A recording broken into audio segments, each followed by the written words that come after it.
Hello mga mi! Kamusta naman kayo? Ayan, so pagkatas nga natin kanina maglakad ng Bongilarium, tayo po ay na malengke na ng konti. Yes mga Mamshi Bells. Anyways, gusto ko lang naman sabihin dito sa vlog natin na ito, sa ating short video na to na ituloy mo lang kung ano yung nasimulan mo. Walang problema, walang masama sa mga sinasabi nila. Huwag mo lang intindihin. Unang-una, hindi ka na makakabayad ng bills, hindi ka makakabayad ng utang mo sa mga sinasabi nila. Huwag mo na silang pansinin.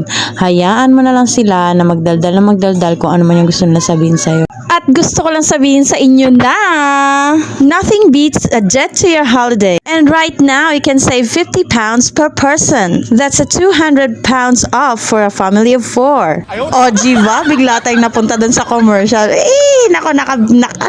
Napaka-busy kasi nating mga auntie ko. Kaya kailangan natin tapusin to. Well, anyways, maging positive lang tayo sa buhay natin mga mamshi ko. Kailangan natin yon. Kailangan natin ngumiti, tumawa hanggat kailangan, hanggat pwede. O, diba? At sana maging grocery na talaga to, Lord. Wag mo nang tagalan. Please. Lord, baka naman, no? Sige na po, please. Thank you.